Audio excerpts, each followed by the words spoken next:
परीक्षक, व्यासपीठावर उपस्थित सर्व मान्यवर आणि माझ्या भारत मातेच्या कर्तव्यज्ञान जागृत नागरिकांनो, आज मी बोलणार आहे भारताबद्दल, पण तो भारत नाही जो फक्त जाहिरातींमध्ये दिसतो. मी बोलणार आहे त्या भारताबद्दल जो रोज झगडतो, सहन करतो आणि तरी हार मानत नाही. मित्रांनो, भारत हा विरोधाभासांचा देश आहे. इथे एका बाजूला गगनाला भिडणाऱ्या इमारती आहेत, तर दुसऱ्या बाजूला अजूनही फुटपाथवर झोपणारी माणसं आहेत.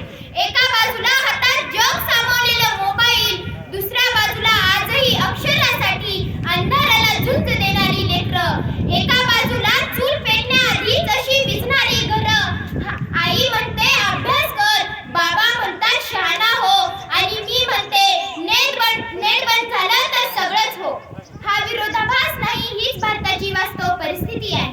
आजचा भारत प्रगती करत आहे, यात शंका नाही. Digital India, make in India, startup India या संकल्पनांनी भारताला नवी ओळख दिली आहे. आपला तरुण जगभरात आपली बुद्धिमत्ता सिद्ध करत आहे. विज्ञान, तंत्रज्ञान, क्रीडा, कला प्रत्येक क्षेत्रात भारत पुढे जात आहे. हा भारत पडतो पण तुटत नाही, हरतो पण झुकत नाही आणि अंधारातही सूर्य उगवेल यावर विश्वास ठेवतो. पण मित्रांनो, याच भारतात अजूनही लाखो तरुण पदवी घेऊन बेरोजगार आहेत. अजूनही शिक्षण सुविधा सर्वांपर्यंत पोहोचलेल्या नाहीत. अजूनही गरीब आणि श्रीमंत यांची दरी वाढतच आहे. आपण प्रश्न विचारला पाहिजे, हा विकास सर्वांसाठीच आहे का, की फक्त काही मोजक्यांसाठीच? भ्रष्टाचार हा आजही आपल्या देशाचा एक मोठा शत्रू आहे. योग्यता असते पण संधी मिळत नाही. योग्यता असते पण संधी मिळत नाही, कारण ओळख आणि शिफारस आड येते. हे वास्तव स्वीकारल्याशिवाय आपण पुढे जाऊ शकत नाही. भारत म्हणजे फक्त नकाशावरची रेषा नाही. भारत म्हणजे आईच्या हातावरची भेट, शेतकऱ्याच्या कपाळाचा घाम, मजुराच्या पावलातील वेदना आणि विद्यार्थ्यांच्या डोळ्यातील आस. मित्रांनो, ग्रामीण भारत अजूनही संघर्ष करत आहे.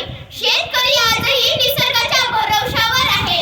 एकीकडे आपण स्मार्ट सिटीची स्वप्न पाहतो, पण दुसरीकडे अनेक खेडी अजूनही मूलभूत सुविधांपासून वंचित आहेत. पण तरीही मी निराश नाही, कारण भारताची खरी ताकद त्याच लोकांमध्ये आहे. मला अशा भारतावर विश्वास आहे, जिथे शिक्षण हे हक्कासोबत गुणवत्ता असेल, जिथे जात, धर्म, भाषा नाही तर माणुसकी सर्वोच्च असेल. हा तो देश आहे जिथे सकाळ आशेने उगवते, दिवस संघर्षाशी झुंज देतो आणि रात्र स्वप्नांना कवटाळून झोपते.